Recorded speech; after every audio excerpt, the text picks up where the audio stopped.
Well, hello my friends. I know that it has been a long time. Even though I've posted a couple of videos that I had somewhat, things that I had turned, recorded, but had never updated or uploaded to YouTube. And while at the job after work, I put a couple of them together, like the last one I just did of making something out of nothing. Basically, it was not a video that I was going to be posting. It was just something that I happened to record. Then there was a little bit of footage missing during the sanding process, actually. Talking about my sanding seal and all that I did not post it. Well, the lack of me being able to be back on the lathe, I decided, okay, let me post it up just to keep you guys updated. Same thing with the video prior to that of the Norfolk Island pine vase. You know, it was something that I had previously recorded, and it was not updated per se when I did the video. On one of my last videos I did, again, the same situation, or perhaps was something that I came to the shed very quickly and I was trying to put something together, and I attempted a couple of things. One, the queen palm, which proved to be an unturnable wood for my taste. Way too many fibers. I still have the piece over here laying down, and I resorted, because I was out of time and not much time to spend on it. I wanted to put one video, only had one day to get it done. I decided, okay, I also picked up the cherry, so let me put up a piece of cherry up on the lathe. Well, here's the drawback of when you put something on a lathe and you are unable to finish it. That's going to happen to you. I can assure you without a doubt that had I turned this inside to the correct thickness of maybe 1/4 of an inch, none of this would have happened. So I got a shape of a vase that I cannot finish at this point, mostly because of this one. Could I go ahead and use a filler in there, epoxy, tour it up, come up with something? Probably, but it's got way too much of this going on, and I basically would have to be turning the whole thing, and I would not trust this. I'm going to backtrack a little bit on this video because I don't have, again, a lot of time.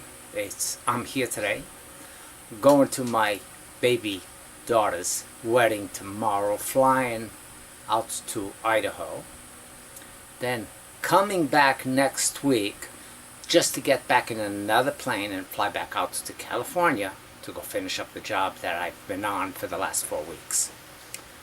So, time on the lathe is not something that I have a lot of today. So what I want to do today is talk about a few things and perhaps a few comments that have come along the way on my videos. And I got so much to say that I don't even know what to label this video. Number one, I'm going to talk Furtado here. Why the Reble Turner? It's not Reble because I feel at any time that I am putting myself in danger at any time I put something on my lathe. Reble, I think, was because I thought of myself doing a lot of things. I'm not saying that there are things that were never done by anybody else, but they were things that I thought, in my view, were coming straight from me and not somebody else's turning, because I had never seen it. I'm new to the wood lathe myself, fairly new. 2 years I've owned the lathe, and only 2 years did I discover Mike Walt's first video that I had ever seen of somebody doing wood turning, which was turning a long, I believe a 16 or 18 inch goblet. That was the first video of wood turning I had ever seen. Prior to that, had never been exposed to a lathe. So, but anyway, with the videos, with the interest that I took upon seeing that first video of Mike Walt, I discovered a lot of other great turners. Stephen Ogle, Bob Hamilton, whom I spent countless hours watching his videos, even though they were short clips and cut into multiple sequences to do the single piece. A very inspiring, admirational wood turner that I really became passionate with.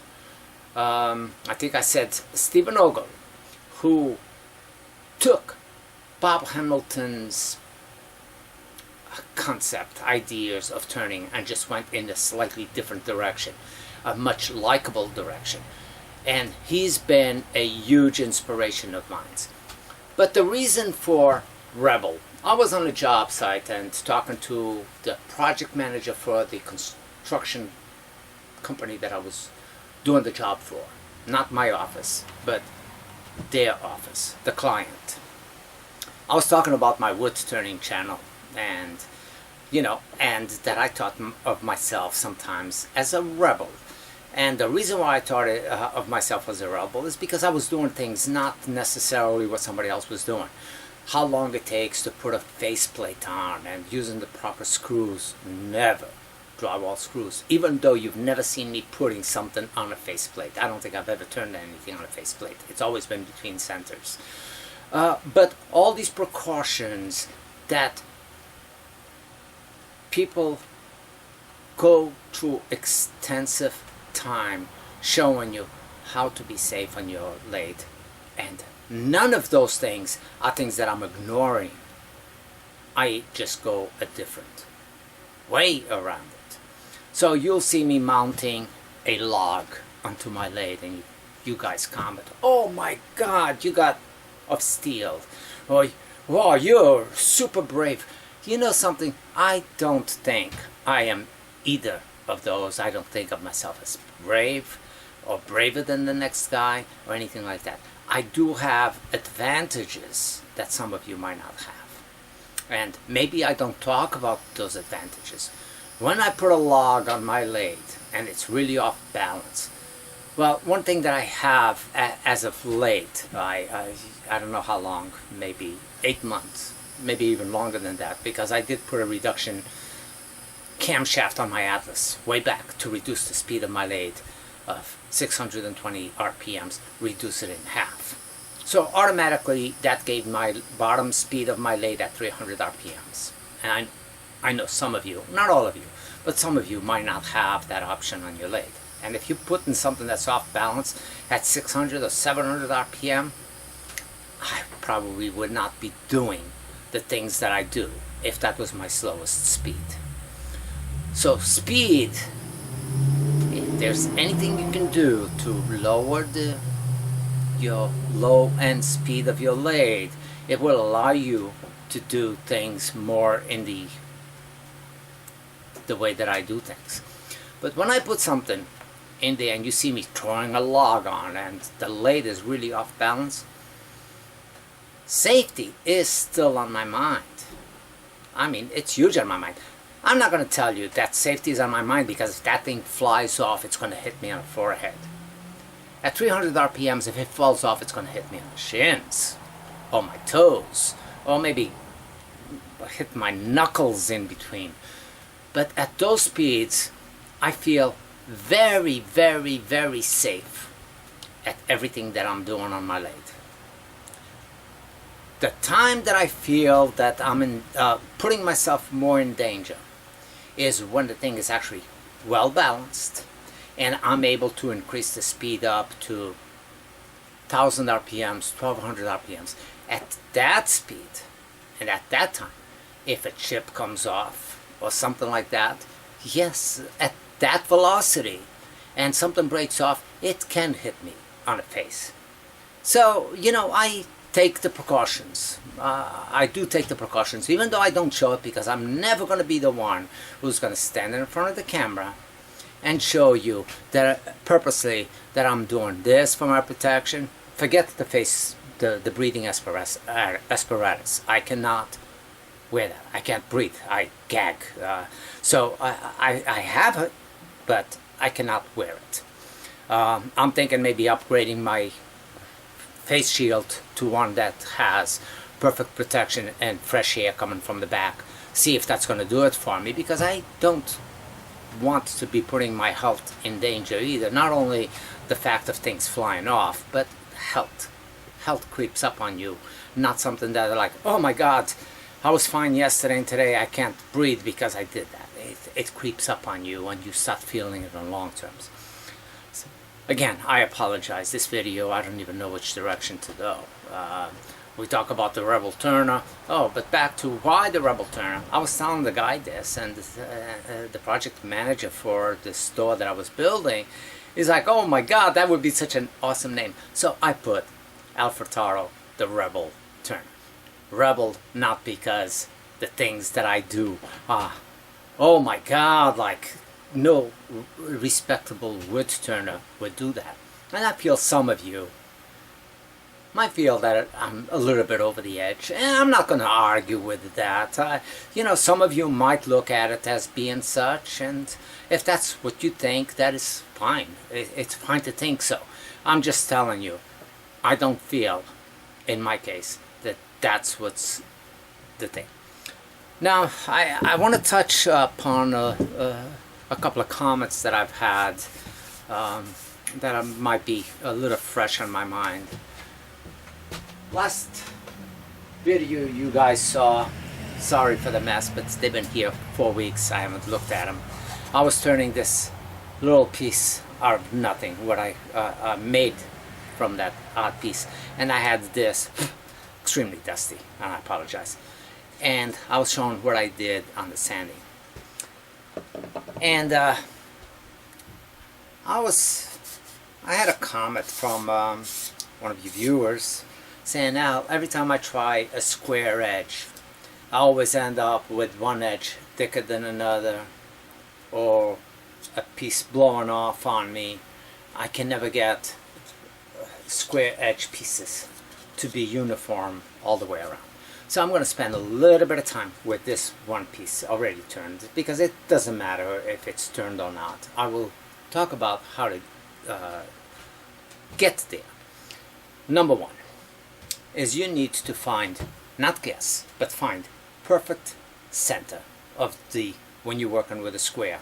Taking the ruler, going from corner to corner, marking it, take the opposite corner to corner, mark the center, and even then maybe verify with a tape measure where you had the intersecting marks from edge to the opposite edge, and see if you're still coming up true.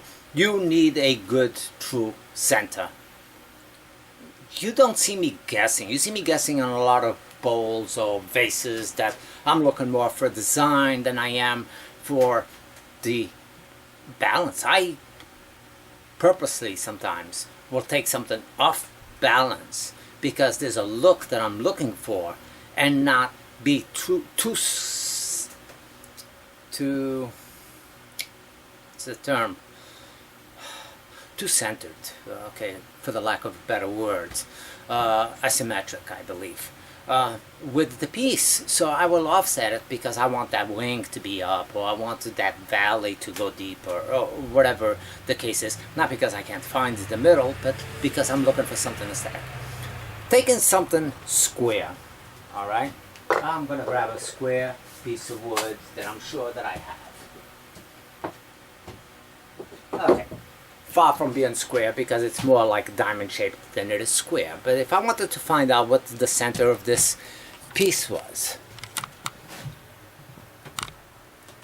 okay, if I wanted to know exactly what the center of this piece, regardless of what it's shaped like, I would take a straight edge, ruler, whatever I have in my arsenal that gives me a good straight edge, and I would go corner to corner. Now, I'll do a lot better if I show you. I will take the very corner of this to the very corner of the opposite side, put a mark somewhere in the middle, go to the opposite side, corner to corner, be very precise with your corners, and I would say this is my center of this particular piece. And in all respect, that should be the center. Then I just verify. in fact, if I am directly centered. So I will take this 2 1/8 that I got here, put a line there, block it up with my finger, 2 1/8, and those lines should be matched. And if the piece is square to start off with, which in this case it's not, you would maintain that same measurement all the way through. But if I wanted to know for this specific piece, I got 2 1/4 here, so lock it up with my finger, so my tape measure, when I go back, I will be right back at that 2 1/4. Check the opposite end, 2 1/4, and there's all my check marks exactly on the top of the original hash. At this point, I know that is smack center, so I would make it a point to put my spur drive directly on that, and my live center as well on the opposite side. So perhaps I need to, well, I would need a square piece. Once you have your piece up, and I'm going to put the one that I know is true and square, and I'm not going to be guessing over here to show you a perfect example. To carry this away from the gap, like I said, the gap has been nothing but a pain in some cases, because I don't find it all that useful. So by putting the chuck back on, it brings me away from the chuck, from my tool rest. So I'll do that.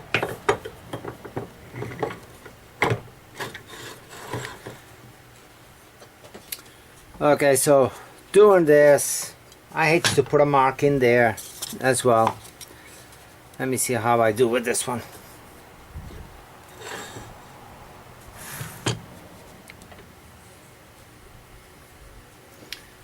Okay.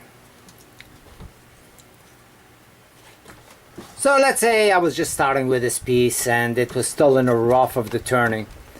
One thing to assure you, that you have your corners exactly the same thickness on every one of them, is to verify with your tool rest.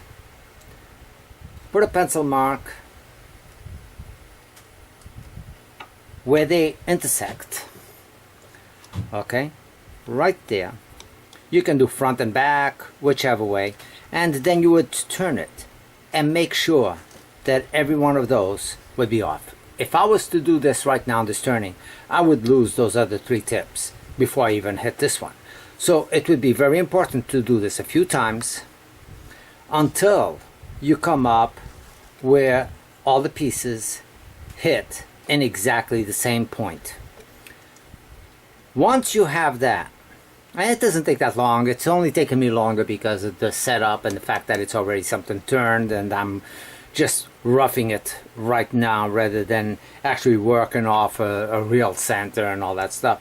So anyway, but this would be the point that, or the prep that you would need to do to come up with your wings exactly the same thickness, both when you do it from the front and when you do it from the back side. You re-verify. It doesn't matter where you put your tool rest, and you can always make a new mark wherever it's hitting and verify again that you in fact are true with this. And also the spacing, if you are true in a square, the gap that I got between here should be equal on all of them. So I can either bring the tool rest a little bit closer until I verify, make sure that none of them hit and I got the same spacing like I'm hitting right now on this one. But again, it's because I haven't really centered this. I just applied it there. But it's so close that I would be able to go in there actually and work this piece. That's how close it is. So anyway, that's what you would do to maintain the same thickness all the way through. And as far as chip-aways, well, the big problem is when you're coming from outside and you're trying to clean that up. If you are able to see the ghost image of it spinning and nice and carefully and approach your tool with a cutting edge leading into it, well, most likely you'll be able to work it from outside going in, and once you get it thin, don't come back to it. get it close, get it to where you need it, work it as thin as you want out here, and then keep working it further in, but maintaining the same thickness all the way through. Of course, you do one side and you still have quite a bit of a chunk. When you work on this side and you already verified that your clearance is equal on the back side, whatever side you already did first, then the second one will just follow. Make sure that when you flip the piece over, you are coming back to the same, to the line, where the line is true with your tool rest. That finished piece does not go one way or the other. You turn the outside, the bottom, whatever you're doing last, that will not shift. This piece you'll go as thick as you want it to go, and you'll maintain a clear and precise edging all the way across.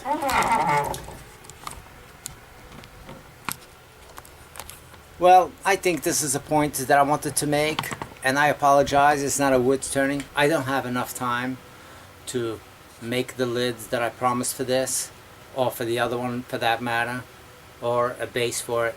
I don't have any time. I came over here, I wanted to explain a little bit about myself as to why I do things certain ways. It's really not geared to say, oh, you know, he's the guy that does all these crazy things and does not follow up on safety or whatever. It's just a guy who does things in a slightly different way and still tries to always keep safety in his mind, but I'm not going to be the one who's going to be teaching also your safety. I occasionally comment or mention about being safe, but I mean, we're all adults. We all have dangerous tools in front of us, and it's our own responsibility to play safe when we go to our lathes. If I am doing something and I'm not talking about it, I'm still keeping in my conscience. And you know, talk about conscience. When people have done something for a long time, you forget to, at least in my case, to make people aware of simple things, because you know, to me they might be simple, but to you they are pieces of valuable information that you probably don't know, and I apologize on that. I know I lack in that area. I just take it for granted that people know, and by the questions people ask me, I know that that's not the case. You know, and I'm guilty of that. I will try to improve on that and see if I focus on the very basics and carry you through the results to get me where I end up. But you know, I believe I need to make it obvious that the reason why I'm doing this is because this, or that, and not just take it for granted. Oh, I'm trying it this way. Well, what does this way mean? You know, you might be questioning, but how is it holding it on? Or why is it you feel comfortable that it's not going to fly off or whatever? And I just know it's not. I mean, I know based on physics, I know based on experience that I've had. You know, I did say that I've only been turning for a little while, but see what I mean about missing information? And this is a perfect example. Yes, I've only been exposed to a lathe for a short while, but I've been a woodworker all my life, pretty much, man, since my early 20s. You know, I've had my own company, and my company was as a general contractor, so I did everything and solved whatever issues came in the way. I mean, you know, I think of myself as a pretty strong troubleshooter. Not saying that I'm more so than anybody else, but I think I hold my own. If a problem comes, I look at it, I analyze it, I see a solution, and I go at it, and sometimes without full explanation as to how I derived or how I came to such a conclusion. Now, You know, with 2 years on the lathe, I can tell you, I've come a long, long ways on the lathe. And I still have a long, long ways to go. I know so. Every time I come on the lathe, I find an approach with my tool that seems to cut a little bit better, or a little bit cleaner, or not as or be aggressive without being really aggressive and without taking a beating. Just easier cuts. So I believe, I'm a firm believer of this, and I tell my boss, I'll tell anybody this: the day I stop learning, I might as well be dead, because I want to learn something new every day of my life. And if I don't learn something new today or tomorrow, then I feel that I've done something wrong and didn't apply myself to learning. It's learn all your life. I will never be the one that says, I know how to do this, so I know how to do that. I'll be the first one to say, I want to see what you have to offer and teach me that I don't know. And the people that have worked for me, that had no knowledge of the construction aspects of business. And it's sad, but it's true.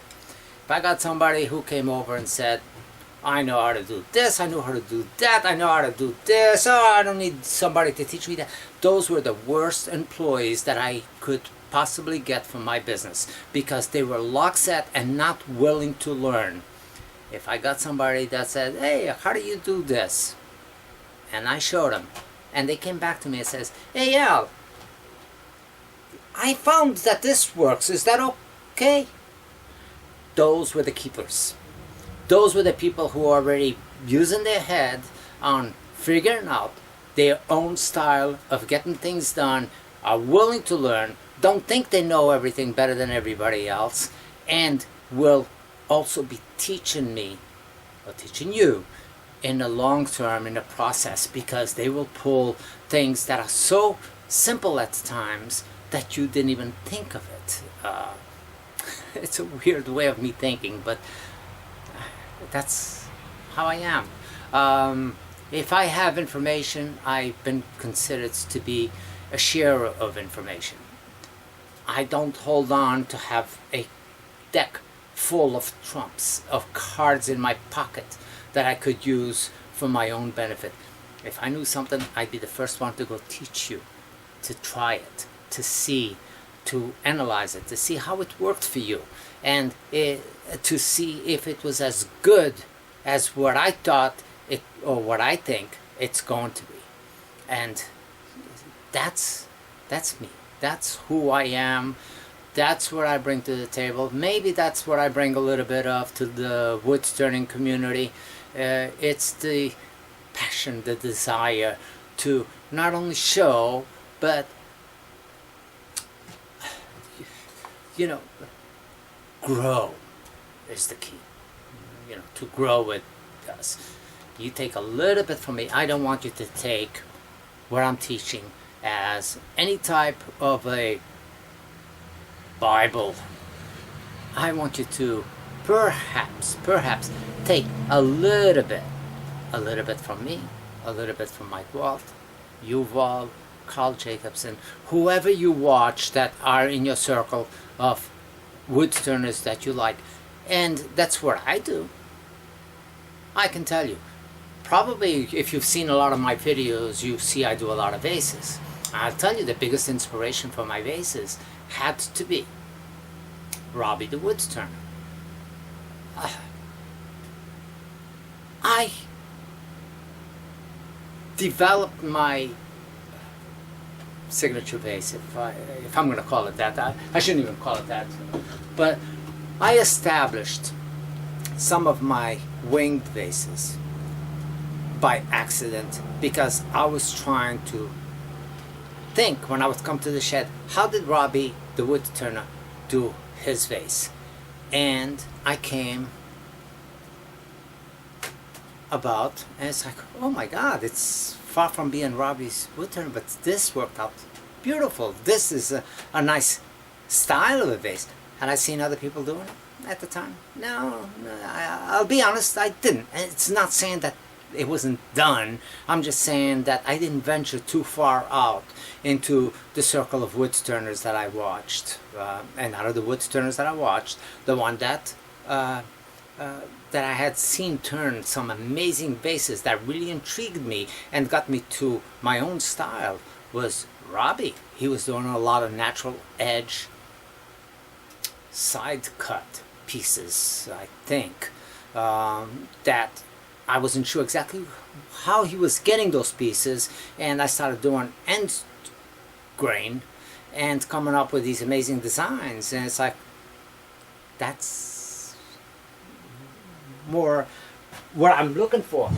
This style like this, with this type of, was more Robbie the wood turner's style. You know, it was a log that was cut in half, side grain for sure, and whatever was happening on his bark edge became his natural edge.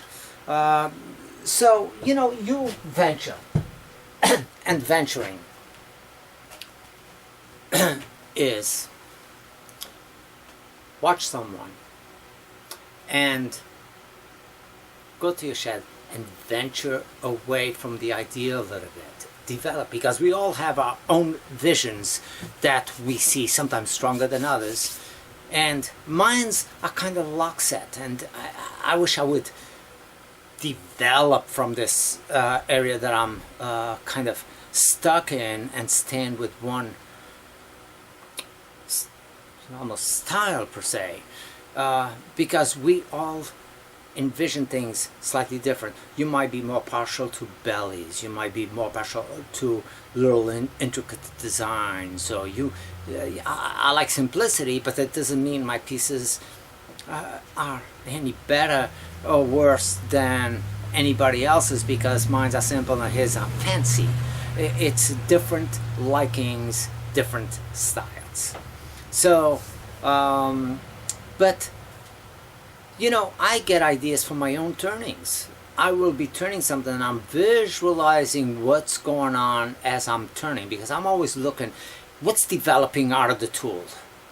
And you know, I think that's kind of key. Rather than come out and say, I'm going to create this shape of a bowl. As I'm turning it, as I'm gouging it out, I'm seeing what's happening with that shape. Either flared out more, belly in the middle, or I'm always looking at that, and when I see a shape that snaps at me, it's like, oh, that's interesting. That's where this piece wants to go. It wants to go is this way, not that way. Don't lock yourself up with a mindset of what's going to happen when you put a piece of wood. Let the piece of wood and your approach with your tools, not just a piece of wood, but the approach of your tools and your cuts and how heavy you cut in one particular area, as that being the design factors of which way you're going to finish your piece. Let it speak to you. Let the tool, it's like, oh my God, I gouged too deep on this area. Oh, I don't like it. Oh, I like it. If I make this modification over here, I actually like that design. So let those factors be part of the development on what you're creating on a lathe. And you're going to find your own artistic, your own style, your own character, your own development, your own thing. The only thing I caution is if you're a new wood turner, and it's not so much a caution, but maybe a wise word, do not get frustrated, and do not look at any wood turner out there and think, unless maybe you're lucky, but I think that you go to the lathe and you're going to approach your tool right to your work and make perfect cuts, perfect shavings are going to be coming out of there. There was a learning curve that took quite a while of a lot of catches, uncontrolled catches, wrong approaches with the tool but I never got discouraged. It's wrong approach. Okay, what am I doing wrong? Let me try it this way, and try to remember what worked and what didn't, because you try too many things, you're not going to know which one worked at the end. You're going to be walk out of there, come back the next day, and it's like you're learning all over again. And not saying you're not capable of making a clean cut one time, but you might not remember exactly how you achieved that clean cut the day before or the week before, on what was it that you did. And you come and you're going to be going through the same steps until you find it again, and that takes a little bit of time for you to come to a point where I am sorry I don't explain as to how I'm approaching, because it becomes almost automatic. You know that you got to approach it this way. You know that if you approach it this way, you're going to get a big catch. You automatically you fall into a good work habit and a good form with your presentation of your tools into your workpiece.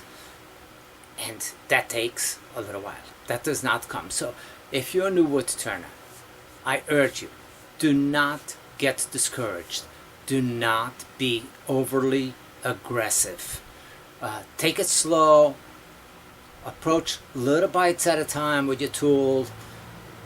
Twist your tool slightly, a little bit at a time. See what's happening. Don't approach it completely wrong, but if you are approaching something, I will use a tool, okay, you're approaching it straight on and you're finding that it's being a little bit too aggressive and you're catching too many catches, or all of a sudden the slightest move you get a catch or something, make a slight adjustment with your tool.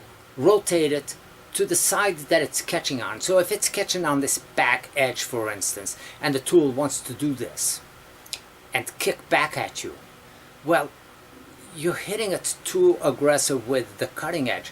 Try rolling it slightly towards the direction that it does the natural turn when it does the catch, and be using more of a shaving rather than an aggressive cut. We're not even going to go into push cuts or all that stuff. All those will come with time. Approach lightly, get a good grip on your tool, use your elbow, keep good support. Don't let your tool be too lax. You can do that later on when you're not as tense with the thing, and you'll find that it works for you. But at first, make sure the tool knows who's the boss and who's directing which way for it to go. You approach within those what other people like Mike Walt, Erica Anderson, all these other wood turners that give you tool tips on how to cut. Keep what they're telling you in mind, so you're not doing something completely off the ball, but that might not work for you right off the bat. You'll have to find that sweet spot because each tool is a little bit different.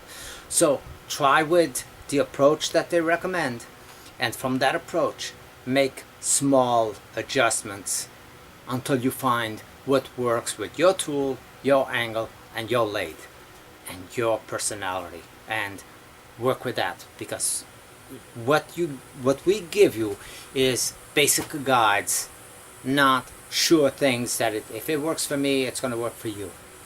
No. What works for you is what's going to be, what you're going to find that works for you, not what somebody else did. So, well guys, like I said, this week is the wedding to fly out tomorrow. We're going to be there all week, so no lathe there. Spend a little time with my daughter before I give her away. Then I fly back over here. Basically, it's get off one plane, get to another, fly back to California. I should have another week and a half of that job. Just punch items that still need to attend to, and then I'll probably be home for maybe an extended weekend as a break away from the 7-day-a-week jobs that I tackle. With that being said, guys, ladies, thank you very much, and don't forget, subscribe to my channel. I know I will be back full force, and I know that I still might have it in me where I might create some really unique pieces and perhaps go slightly a little more tutorial wise. You know, at one time I didn't feel that I was good enough to be teaching you anything because I myself was learning a lot of new things. So only once I became a little bit more comfortable did my videos turn, rather than from showing you another one of my masterpieces. Come on guys, they're not masterpieces. But rather than showing you look what I made, I actually gave you some information that maybe you could use or not. I've done that a few times, and I think in the future I might focus a little bit on simple things that I look at or that I think of. I just, maybe common sense or not, but maybe bring it up.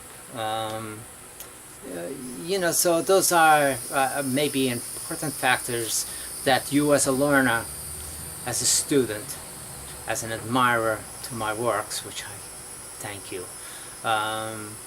you know, I can pass along and you can use it when you go to your own shop. Well, the Reble Turner here. We'll see you soon. I hope. And with less rambling, I guess. Maybe just stick to the Reble part. Take care. See you soon.